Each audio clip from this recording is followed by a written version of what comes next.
Okay, Swaroop, we're live. Thank you for joining me on my podcast. Why don't you go ahead and introduce yourself? I'll give you the floor. I know you're building ProBVision, who you are, what you're building in ProBVision, just really briefly, and then we can get into some more in-depth questions.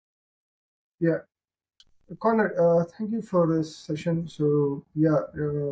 What we are okay, we're a startup company by name ProBVision, established around 2020 in Ireland. So, what we are trying to do is we are trying to build an extremely power efficient edge AI camera, something like this, a small, tiny camera, which is a wearable camera as well, which has a thermal and optical camera combination in the same camera, bispectral, what we call as a bispectral camera. And we want to solve many critical problems related to people health, road safety applications, as well as normal security applications as well. So, and also potentially save some energy, like heating appliances or any energy appliances or heat emitting appliances, monitoring those kind of appliances as well. So it's a kind of a camera which is a universal appeal, and it can potentially be suitable for both indoor and outdoor applications. It's kind of it's portable. It's also a computer. People can use it like a normal computer as well. So it's multi-purpose, and it also we have integrated the phone features as well. It's pretty much like as you know, the latest product, like which is human AI pin, which is what recently people are talking about. So it's something similar to that, but with a more extensive vision based applications. It's not just the audio where or integration with chat gpt or something like that. It's more than that basically. Yeah. And I'm always curious, why did you decide to build this? Why build an AI, next generation camera? Why a camera? Yeah, because camera is something which is always fascinating, because I have been in this domain, camera domain, for more than 15 years, and I want to contribute. I want to use my all my skill set to build something which is very useful to people. So, basically, vulnerable people at home, they have a lot of needs. The people who are staying all alone, so many elderly people we lost during COVID time. Around 80% of the death was all more than say 70 plus age group. And that's where I got motivated that there is no proper health care in place still. We are trying to get something like when the COVID happens, we are very agile in trying to build something very quick fix for people to, okay, let's check the people temperature, and let's try to build some mobile application which just say, okay, don't physically interact with anybody, so alerting them. But after the COVID is gone, or any pandemic is gone, there is no proper, I don't see still there is a fixed solution which actually help elderly people or vulnerable people to prepare for the next pandemic. If we have potentially we have a next pandemic maybe in next few years down the line, and we still don't know any other solution than again locking down everything. So locking down is definitely not a solution. um, so that's where we I started. COVID was the actual motivation for me to start building this particular camera, because temperature we use thermal camera, so temperature monitoring is was not accurate at all. During COVID time, people used it just as a norm. Okay, so they just people just try to measure it, and it's very inaccurate. People coming from outdoor environment to indoor environment, their screen temperature changes a lot, and there is a bias in the temperature in the face. Like mostly they're checking the body temperature, surface temperature, which is not correct. uh, that's where I thought, okay, the temperature can be reliable temperature can be measured only if it is inside the house. Inside the house, if there is a camera which says, okay, this person is having normal temperature and he is safe, he's not coughing, he's not actually usually like interacting with so many people, he is safe, he's kind of safe to interact. So there is no such healthcare system in place. Because of that, we lost so many people all around the world, just like that. And so this is the motivation. This is a major motivation. But also the second biggest motivation was I lost my grandfather and my uncle for road accident. Mm. In India, the road accidents is, I mean, my home country from where I just come in. So I see that people dying on road pretty frequently. I can see pretty much every day I see somebody dead on the road, and there is no proper, most of the dash cameras are for four wheelers, and there's nothing for two wheeler. And most of the Asians use two wheelers. 70 to 80% are two wheelers users, and there is no such thing in place. If somebody is encountered an accident, there is no mechanism to say to their family members that somebody has encountered an accident. There's still no such technology exists, and people also fear to report to hospital, and if they report to hospital correctly and take them to hospital, and they may survive, but people don't do that. They suffer in the pain and die in the road. So these are the two things which motivated me to build this camera.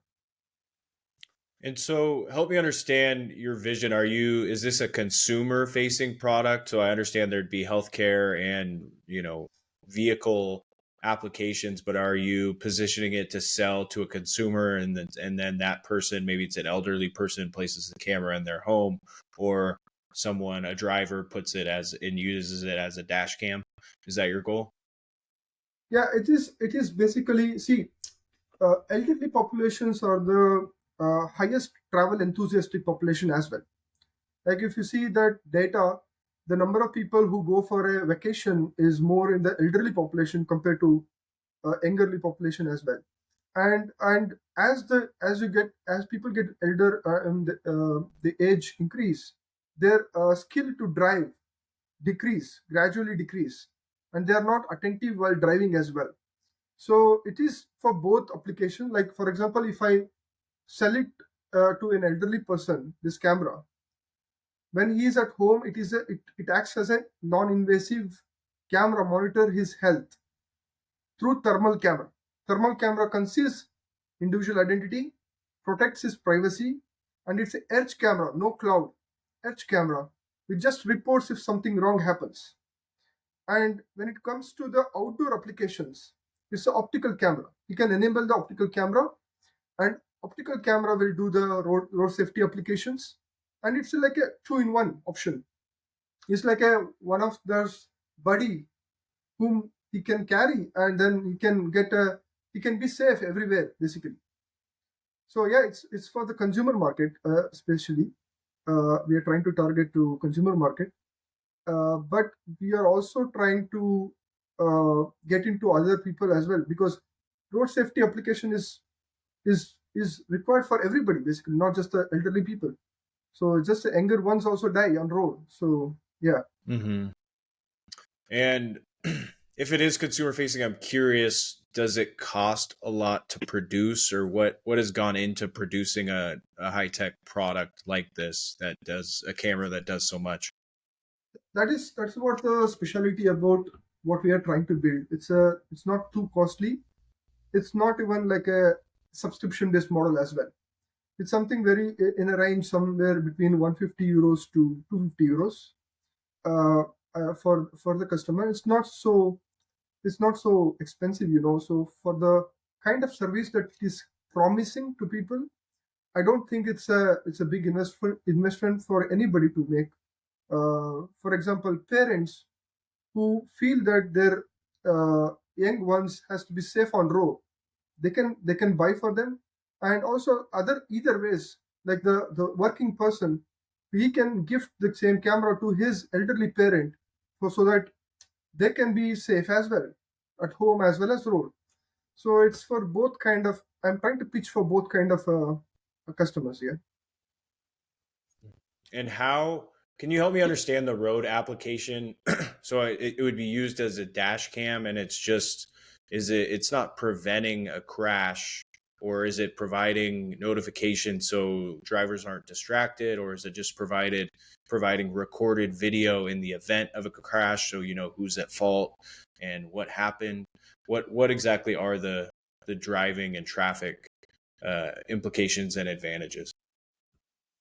Yeah. So what I'm trying to add as a feature for the road safety is firstly vehicle safety, vehicle security.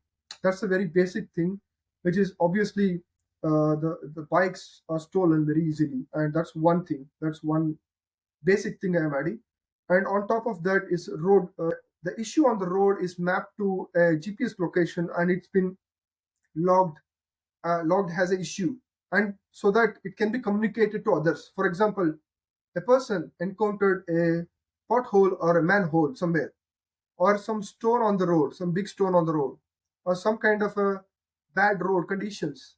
So it can be it's we want to log the data to the Google Maps and other maps, so that other people can know there's something wrong here, or there are places where the illegal pedestrian crossing are happening consistently, so that the next driver, before even he reached to that point, he know that within something like 50 or 100 meters there's something issue on the road here. We need to be careful so that it avoids accidents as well.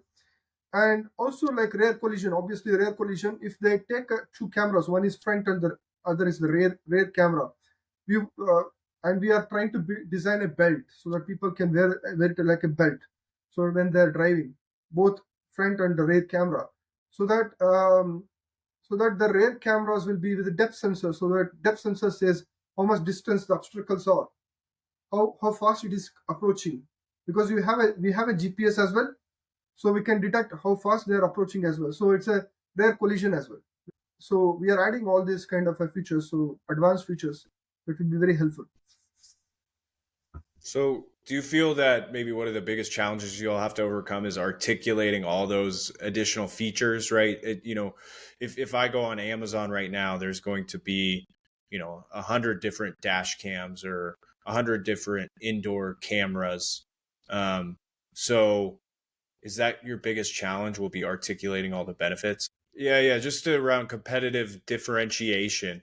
There's Yeah. if I go on Amazon, there's a bunch of different dash cams, there's a bunch of different in-house cameras. How are you going to articulate to that consumer that there's increased value with ProBVision and why they should purchase it? So yeah, so there are competitors out there, and I see the in Amazon couple of road safety cameras out there. But most of those cameras are basically cloud based. Some of those are cloud based applications, and when it comes to cloud based cameras, there is a lot of dependency on the network speed, latency, and if you're driving on road and if you're relying on the cloud to process data and give you the feedback, it's never going to be a good device for I don't know about Western world, but at least the Asian market, always there will be network issues on road, and it's really difficult to report things quickly. And also the other big thing about the camera is it's everything is processed on the edge, no subscription, and it's a extends more. It has a certain set of features which is next level. So it's not just like a rare collision detection through some sensor. And some of these cameras already available in Amazon has to be fitted through the. It has to be wired. It has to be wired a lot of wires, and it has to be connected through to the rear or the front. Our camera is a wearable camera, so they can just simply wear it and go, and they can Mm-hmm. also use it for multi-purpose. It's not just okay, you put it on the vehicle and it has to be in the vehicle. So it's for multi-purpose. People can use it for say the same camera, they can go and deploy it at their home once they finish with the driving, you know. So that's the advantage of our camera. And pricing wise also we are very good. Like we are placed at a very good price point so that we can really compete there. And what do you mean by edge? Can you explain that to me that doesn't understand maybe that difference versus cloud in terms of storing the data? Yeah, so edge is nothing but like all the processing happens within the device itself. All the data has been recorded and processed within the device itself. You're not actually pushing the data to remote cloud, like through which requires a extensive network. I mean, speed, high bandwidth. So it's so most of the the rendering of the video frames, processing of the data, storing everything is happening inside the device like a standalone device. So it doesn't require anything, no additional subscription cost, or no dependency, heavy dependency on the network. And how is it storing all that data? I would imagine. So, and excuse my lack of understanding, but if it's constantly recording video, how can it store all that data on the camera? I mean, that would just, I would assume that would require a large amount of storage on the camera. Is that correct? Yeah, sure. Our camera has up to 512 gigabytes of SD card storage. So, Hmm. which is basically it's pretty much like a computer. It's a Linux computer as well. As we know, Linux computer, how we just store in multiple folders all the videos or our data is similarly like that. And also one we are going one step ahead, like we are going one step more, and when trying to store the data, segregate the data or separate the data based on analytics. For example, somewhere it's a boring drive or something which is nothing happening there, you just go, it goes into different folder. Somewhere it is really there is some attention, it goes into different folder. And somewhere there is a close calls. For example, we are almost hitting somebody, or we are almost getting into some kind of a issue. It stores in a different folder. It's prioritized the videos and stores it separately, so that people, if they want to refer it, they can quickly go and check whatever they want. And does it just auto delete once you reach that 512 limit? Because Yes, yeah, yes. I will say that yeah, 512 is relatively substantial. I'm curious what if you can go into it at maybe kind of a high level, what it takes to manufacture such a high tech piece of equipment. I would just imagine the supply chain as long along with the software expertise that you needed to turn this into a reality. I mean, can you go through that at a high level? I'm curious, like what the internal components are and where those are sourced and what it took to build this. Yeah, the components are we have been trying out to optimize our components and dependencies with suppliers, so the number of suppliers. We are day by day we are trying to build something which is in our control. Everything should be in our control. I see the sensors, I see the PCBs, and everything is pretty much available in millions of units. So I have been promised from the supplier that we can provide you a millions of unit. If you want, if you see a business opportunity to the level of a million or 2 million or 10 million. uh, but for us, the bigger challenge is we have produced a PCB which sits on top, which adds more features. For example, speaker, microphones, and then it has a charging circuits and everything. So this is something which currently we are relying on one of our supplier now, which is a bottleneck for us. So far, it's bottleneck for us. It's just volumes are low, but we would like to manufacture by all by ourselves, all the PCB manufacturing and everything. Want to set up a completely big manufacturing unit, and with all the PCB manufacturing happening in house. But for that, definitely we are looking for bigger funding. So currently, that's the only issue we have. How we make sure that we reduce this lead time of PCB manufacturing. Yeah. So, if I'm understanding correctly, the plan in the future is to have your own manufacturing facility in Ireland, or where would that be located? Where you would have staff that are assembling the cameras and packaging them and preparing them for sale. Is that correct? Yeah. So yeah, this is the plan basically. So for European market and the US market and West.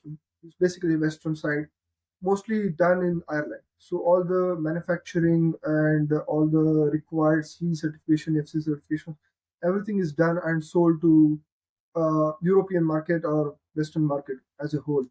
For Asian market, I'm trying to manufacture in India. So India is the place where I want to. I'm trying to see whether I can I'm trying to set up a small team over there who I'm trying to transfer the knowledge to them how to assemble things. So that because we see two-wheeler market is big in Asia, and we want to specifically target to two-wheeler market. So yeah, it's like two places, India as well as Ireland. And then I'm just curious, maybe if you have any recommendations or advice for anybody else out there. I mean, how do you even approach that somebody that wants to create a high tech product or manufacture something overseas? I mean, do you have any advice in terms of how you can get into contact or work with the correct suppliers to bring a product to market? Considering you've done that with ProBVision. Yeah, it is a very tough, very getting the when it comes to the hardware manufacturing, it's not so simple answers to. It depends on the what people are trying to produce, and that's the reason why not many companies are taking risk to build their own hardware. They want to just find somebody who can do it for them. So what I say is they have to continuously check with their suppliers. They have to try to find new suppliers. They need to collaborate with them. Basically, they need to partner with them because there are so many companies out there who are not able to sell the hardware components. They have procured a lot of hardware, but they couldn't able to sell it for a long time. We need to find such people because those kind of people, like those kind of suppliers, no, they are like very much dependent on us. They see they want us to succeed because their product or their components will get sold. Because especially like I see that I have been in contact with the 10 such companies which has procured some components which is relevant to us, but they are not able to sell it from past 1.5 year. So that's the thing. So what they're doing now is they're offering me free upfront. It's not like okay, it's not free. They say okay, you can use it, you can sell you can make the camera, you can sell it, then later you can give us the money. So we need to have such kind of collaborations, and we need to find such kind of people. It's very hard. If we rely on one supplier, it's very difficult to actually confidently do something like this. And I'm just curious, are you working mostly as you try to shift to bringing production in house? Are you working with mostly suppliers and manufacturers in China, or is there a specific area of the world where you're working with more than others? Yeah, I'm not actually relying only on China at this point of time. So I have been working with some people in Taiwan, Thailand, some people in also in Poland. So there are Hmm. certain set of companies like all across the world, basically, even in India as well. So I have been trying out to find multiple suppliers for the same product and try to negotiate the price between them. Okay, this guy is giving me $13. Can you give it for $10? I've been negotiating hard for all of them because I see that some of these suppliers are struggling to sell the product, struggling to sell the components. During the silicon, the semiconductor issues, like we face two Hmm. years of semiconductor issue. Uh, People in a as a FOMO, they just procured all the components, like in the fear of missing out. They procured all the components and they kept it in their house or in the garage, and later they're unable to sell it. They're unable to sell it because the price gone high. People stop buying it, and when they stop buying it, they are not able to sell it now. So they have been waiting for the to ways to find to sell those components, and they are ready to give it to any price because now they are ready to give it to any price because the Mm, actual component cost has gone down now to normal. It's normal now, and it's mm, so they cannot, because some of them bought it at a high price because it mm. was so much like they were making a lot of money out of it. They buy it for $10, they want to make it $40 out of it, simply like that, like hiking the price. So now they are like left with no hopes because nobody buy from some kind of a supplier who is not a official supplier for that particular component. There are so many distributors out there who are official, and they are giving at low price, so already at the normal price. So now nobody can go to the China or nobody can go to some other place to buy it. So I figured out some 10 to 15 such kind of suppliers who can provide us, who can supply us up to 20,000 cameras. I mean, components of 20,000 camera components, so Mhm. that I can make business of 20,000 cameras easily. So this is what so I've been keep accumulating such kind of people and such kind of people around the world, and try to increase my volumes, possible volumes like I can supply. Yeah. So it seems it's almost just coming down to networking or reaching out to as many suppliers as you can find to ensure you're getting the best price and they can provide what you need. It's just kind of a Yeah, grind of reaching out. Is that yeah. fair?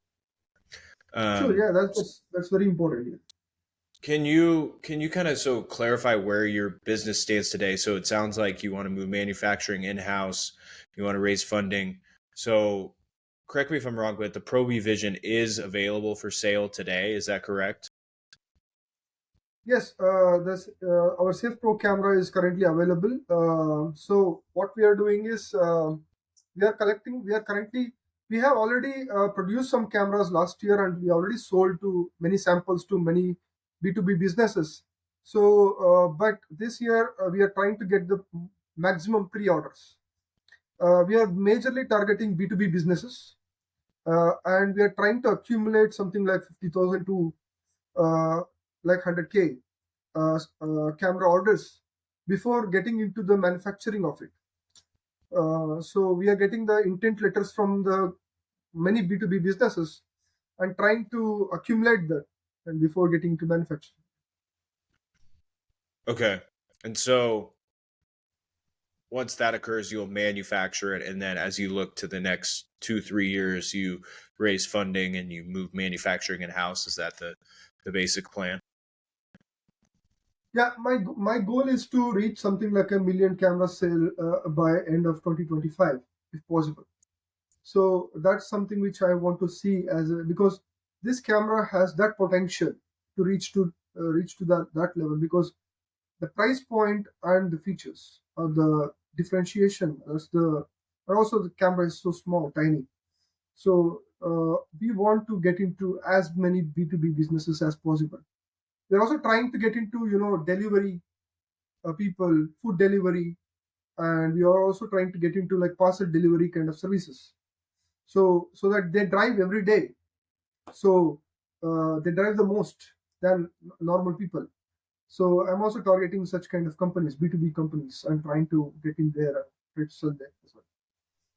Yeah, I think that makes a lot of sense from a sales perspective in terms of Yeah, selling a large number of cameras at once. Um, yeah, to to pivot a little bit, I'm curious if you've thought of this, right? I think technology like you're building does a lot of good from a health and a road safety perspective. How do you balance that and personal privacy, right? If it is what it is these days, but everyone there's so many cameras and so many people are being filmed, and it has that sense of big brother watching over us. I don't know if you've put any thought into that as you're building this, in terms of the benefits outweighing that, or how you manage privacy yeah. and personal freedom in conjunction with this. Yeah, the very first thing what I thought about is the privacy itself, because we have something called a smart streaming feature. Smart streaming and smart storage. These are the two features which is protecting the privacy of the people. I probably elaborate a bit. Smart streaming is something like, okay, the most of the cameras out there in the market today is says 24/7 streaming. So when you are streaming 24/7, it's basically a issue with it can be hacked basically. Once you're streaming, obviously you cannot. You may be saying that okay, we have a best firewall, we have a best thing to avoid somebody hacking into the camera, but still, when you connect to internet, you're always vulnerable. And whatever the best you give as a security software perspective, people do have that in their mind that okay, somebody is watching me. So obviously, so streaming is selected by user can select when to stream, when not to stream. So he can say okay, I want to stream now, I don't want to stream now, or I leave it to AI to decide when to stream or when not to stream. Means AI will decide only when there is an accident, only when there is an emergency, only when there is something really happening in the scene. Then it will first send a message to the user saying that, see, there is something wrong happens in front of your camera. Do you want me to send it to your loved ones, or do you prefer to not to send? So user can say that if it's an accident, it will obviously know that it's an accident. Then it will tell to their loved ones. But if it is not an accident, if it's there's something suspicious things happening, then camera will check with the user first, with us first sending a SMS message. Do you want this particular camera to send whatever the reports or whatever the video or stream? Do you want to access the stream? Then only it will stream. So this is something called as smart streaming, or it can leave it to AI. AI can decide when to stream, when not to stream. So that if you give this kind of option, is really difficult for somebody to hack because it doesn't know when it streams. It does. It's a asynchronous way of doing it, uh, and also we can switch off the internet completely. Even that option is also there. User can say, okay, switch off the internet in the camera completely. It switch off completely, and only when there is an emergency, it switch ons and then reports things. Hmm. So this is what we added as a smart streaming feature, so that it is based on user's needs. If he need it, he can access it. If he doesn't need it, he can stop it. Are there applications you are, or maybe certain companies that you're looking to avoid working with as you build this? Like, I don't know. I know, for example, there's facial recognition now. There's a lot of things like that. Or is that areas you're steering away from, or are that, like, from an ethical perspective, you say, "Hey, I'm building this great technology, but it will only be used in these scenarios." Um, how do you think about that? Yeah, I personally don't like the face recognition technology, though it's a technologically it's a great thing to have, feature to have. But what I am trying to do is mostly giving a person with some ID number.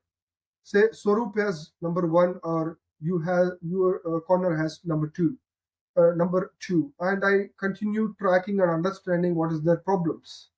So it's not like I identify corner by corner or Swaroop by Swaroop name. It's like a very vague ID. It's just to help them to understand what is they are going through in a house or in a place in a place where they are in. So that is basically that's where we are concealing individual identity and not actually uh, trying to say corner as corner or detecting corner and tracking what he's doing. So that's how we are trying to make sure that is we don't want to add face recognition and make sure that it's just a very generic algorithm which gives a number and then it just tracks and understand what happened. Yeah, I think you make a good point, right? You talked earlier about how there's certain health applications and somebody, has a higher temperature or they fall down in their house and they're elderly. The camera needs to recognize who that is, right, to alert the proper contacts or the hospital or whatever it is. Is that accurate? Is that a way that it would be used? Yeah, see the usually like I'm trying to sell it to I mean if it's an elderly home, obviously like maybe not more than two or three people living in that house. So it's not like not more than if a family means like two or three people. And we have unsupervised learning. We don't need kind of a data, their face data. or their any of their data to classify that this is corner or this is Swaroop. We want to do everything as like a standalone. We understand uh, there are three people in the house. When they deploy the camera, we understand the camera understands there are three people at home. It just gives a number to each and every people, and it just finds the dimension and their face dimension, their body dimension. They understand this person. Number one is he has these characteristics. Number two is maybe small kid. He has these characteristics. Maybe number three, maybe a lady. She has these characteristics. And whenever next time they come into in front of the camera, it gives the same number to the same person, and it just kind of try to monitor them and try to understand temporally what's happening with their life in general, and what's the Hmm. anomaly there. And if there is a, for example, there are three people with three characteristics, there's a fourth person coming with the different characteristics, like somebody who is very big or fat or tall, somebody is new to the family, and it will try to understand first, and it will report there's somebody new there, new coming. Is this okay to add it to the family? Then if it's all WhatsApp, we integrate it to WhatsApp, we integrate it to SMS, just normal SMS integrations are there. If somebody don't like WhatsApp, they can be simple SMS. We say English communications, so mostly commands. So it can just basically understand. Camera can understand. Okay, I want to add this person to the house, and then it will continue doing it, further doing it. So it's a unsupervised learning. Okay. No, I think that makes sense. Yeah. And it sounds like you have a good balance there. I want to pivot a little bit, and maybe we can spend a little time. I want to talk kind of about you and your story. You mentioned earlier you're in Ireland, and I don't want to assume, but I don't believe you were born in Ireland. Did you immigrate from India to Ireland? Is that the Yes. case? Yes. Yes, And Connor. yeah, Yeah. I'm curious the Yeah. reasoning like behind that decision, or why did you choose Ireland? Why did you choose to leave India, and kind of your thought process behind that?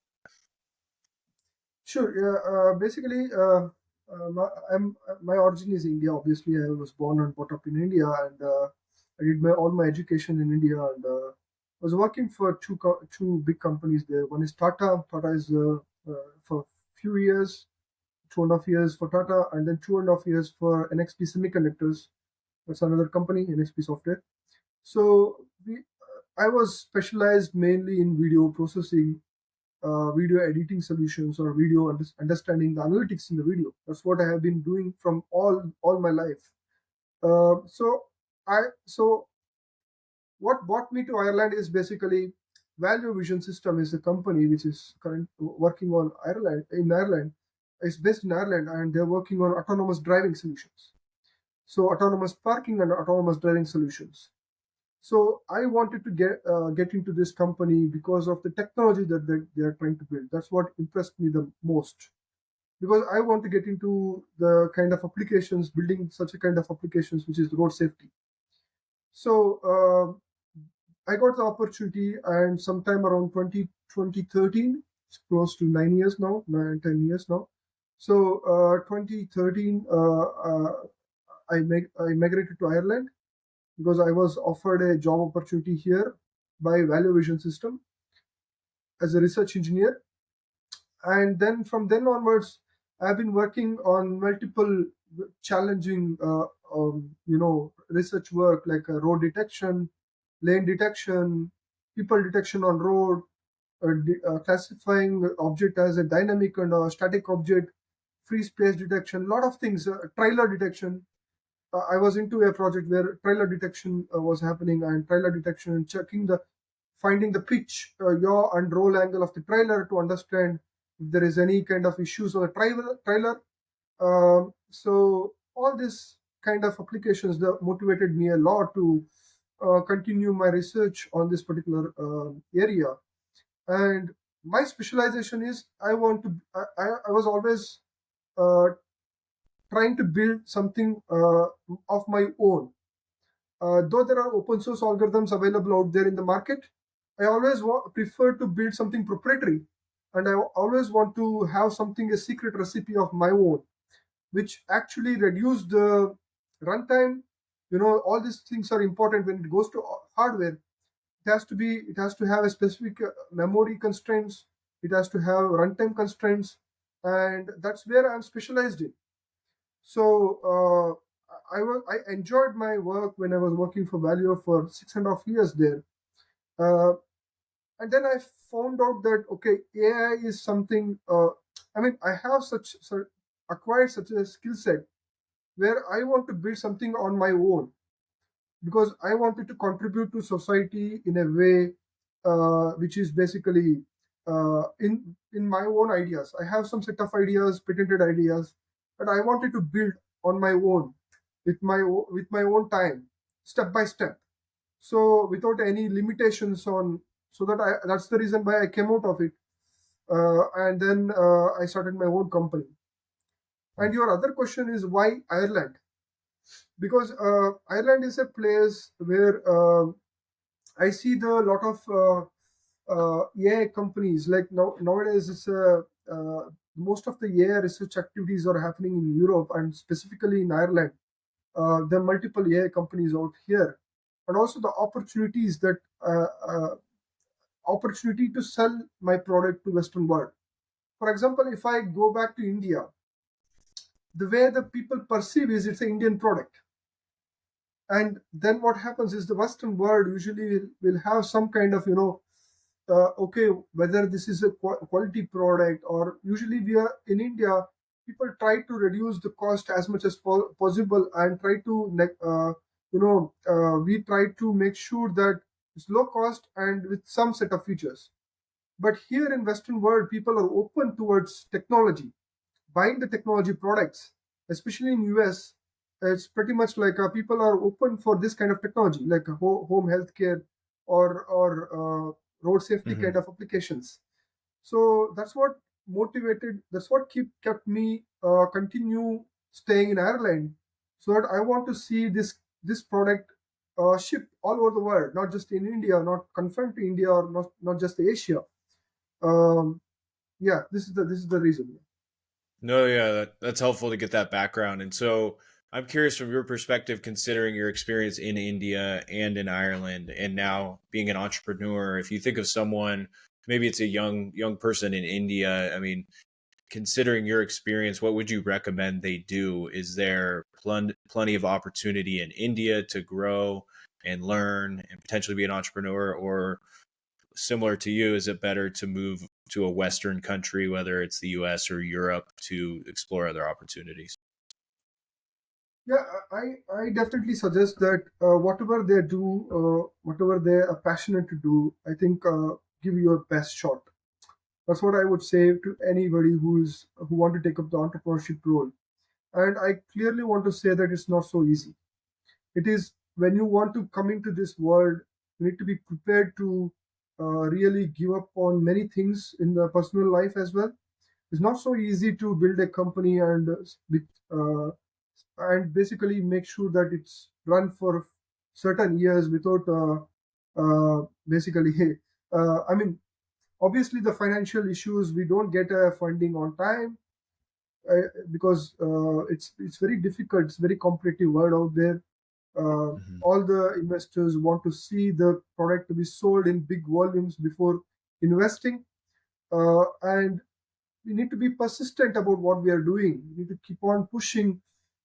If we really believe that product has something which is really useful to the people out there, and it has really something competitive out there in the market, we need to continue doing it till we achieve whatever we want to, whatever we define as a success to us. And is that what keeps you going? Is it the belief in the product or the belief that it will do good? Is that what keeps you going on a daily basis?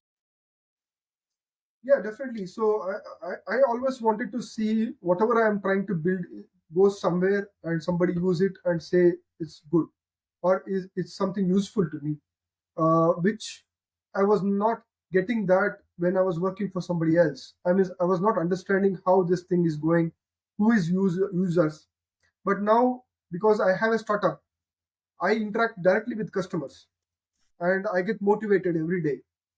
based on his requirement, what he want to use, how he want to use. Do you ever have, I mean, you've talked about how it's been difficult or the entrepreneurial journey is difficult. Do you ever have regrets going out on your own? It sounds like you're building something amazing, but like you said, there are difficult days. Do you ever think, why did I do this? I should just go back to whatever company in Ireland that's working on autonomous driving or whatever it is, just always having that option to going to a salaried career. Does that come up often, or are you all in and that doesn't come up?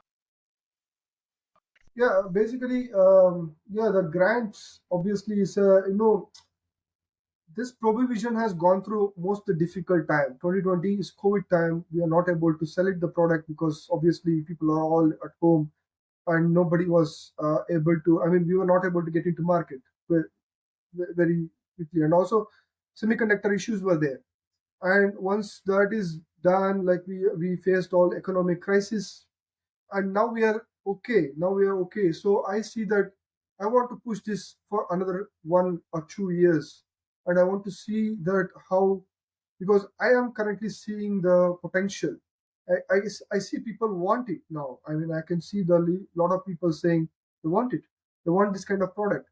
So that's what keeps me going. And obviously, joining another company is any day. It's just a one day decision that I can make it if I really feel whatever I am doing is not uh, giving any happiness to me. Basically, every day whatever I'm trying to build, though I am financially having a lot of troubles. I always had a hope that okay, someday all my financial issues will be gone, and after that it's all about building better products. So I've been waiting for that moment.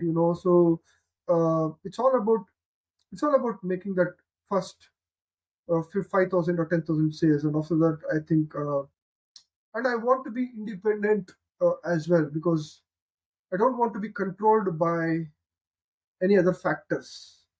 But I Hmm. want my innovation to just move forward. It's not just about me. It's just that I want to facilitate other people who want to get into the entrepreneurship role, and I want to facilitate them to also grow. That's what gives me the more happiness than working for somebody who give some job, and that job you don't know at the end of the day whether how it reaches to whom it reaches, how he used it, and how much contribution it is giving to society. So that's what here I directly interact with customers. That's what motivates me. Yeah. Yeah, I think that makes a lot of sense. That direct connection. I'm curious because you mentioned this too, so a little pivot in topic, but autonomous driving, considering your background and even what you're building now with new camera technology, how far away are we from fully autonomous driving? I know I've been hearing about it from Tesla in the United States for going on maybe even a decade now. Um, and I understand too, I guess that, and I'm sure you understand this, if you think about how people drive transportation in India, let's say, versus Ireland or the United States, it's much different. But I mean, do you see a time when we're going to have this fully autonomous vehicles that truly drive themselves, and what are the biggest hurdles to getting there? I personally feel that yeah, autonomous driving, having an autonomous driving car is a cool thing for many people, and potentially it may reduce the accidents. Obviously, because cameras are better in understanding things than human. Human only can see what's happening front, what's happening in the back, what's happening sides. They don't have much of the data. So though we are not able to reach to the autonomous driving as a fully autonomous cars, at least we should have a basic ADAS feature for every car in the all around the world. The basic camera features. So that's what I am trying to do. That's what is my motivation. Mm-hmm. All these big companies are working for BMW, Audi, Benz, or GM, or some big companies, manufacturers, and those cars are very expensive. When you buy those cars, it's like only it's a big money. Normal people cannot afford it basically, and it can never reach the middle class or lower middle class people. That's the reason why I want to bring it this wearable camera, so that you can already sense me trying to get into two-wheeler market. Two-wheeler market, who is driving two-wheeler? It's a normal, lower middle class or middle class people, and their life is also as important as rich people, obviously, and they also contribute to the economy of the country as well to some extent. Um, uh, so, so yeah, I wanted to build such a kind of a technology. It may not be autonomous driving. I don't think I go in the route of autonomous driving because the system becomes too expensive. But at least, can I save some life on road? That's what Hmm. is my question that I keep asking. Can I save this some life by saying, okay, somebody's having a rare collision? At least blind spot monitoring. Can I do this very well and make sure that they're safe? So yeah, this is all my motivation because I lost my grandfather and uncle. That's what I told you, right? So Yeah. it's a hit and run case in the road. They were just walking. Some of the people, even the walking, like elderly people walking on the road, they're hit when they are like crossing the road.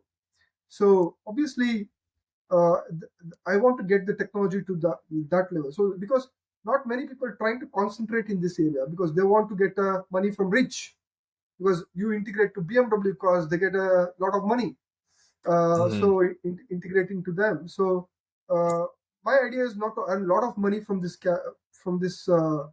startup, but I want to reach to mass. Hmm. That's my idea. Yeah. Yeah, I think it's a really good mission, and I apologize if you mentioned this earlier. I'm just thinking, okay, so it's a wearable camera. How is the wearer? So you talked about blind spot. How are they notified that there is a vehicle in their blind spot if they're wearing the camera? Yeah, currently I'm trying to make a okay with the camera a wireless display, so that that display will be in the front of the vehicle, will be attached in the front of the vehicle, and it also has a simple LED mechanism, green, red, and yellow, simple mechanism, so that something green, something red means something wrong. So you need to be careful while driving. Very basic lighting mechanism, and also the camera has a, earphone, like he can connect to the 3.5 jack. He can put it on Mm. to the earphone, and so that he can listen to the commands, voice commands. So yeah, here there is something wrong, you need to be careful. So yeah, so this is the thing. No, I think that makes a lot of sense. Yeah. Um, yeah, I think I've covered what I want to on my end. So I think you have a noble cause, you have a great story, and what you're building is going to benefit a lot of people. So maybe I will give you the floor so you can find out maybe any closing thoughts, maybe for anybody out there that is considering an entrepreneurial path, and then also where people can find out more about your company and your product. Yeah, just I would say that to everybody who is trying to get their hard time out there, don't give up on whatever you're trying to build there. So, because most of the startup, they try to give up at the very early stage, or maybe when they get into trouble. So, I think if you're really doing something a noble cause, or something really building something noble, which really can help a lot of in mass, please don't give up. That's all. Yeah. And where can people find you and ProBVision if they're interested in checking out the camera you're building and also connect with you? Yeah, they can basically shout out to me to my email swaroopks@probevision.com, or they can also visit to my website, and they can also ping me over there through website. I can reply to them immediately. Pretty much most of the responses, I've been replying to them immediately. So yeah, and we can always. I'm open to discuss with anybody. Like if they want to set up a meeting and they want to understand more about the camera, I'm really open to those conversations. Yeah. Awesome. Amazing, Swaroop. Hey, I appreciate your time. I enjoyed learning from you. Your email and website link will be in the description. And yeah, I hope others find value from this as well. So thanks again. Thank you, Connor. Thank you for your time.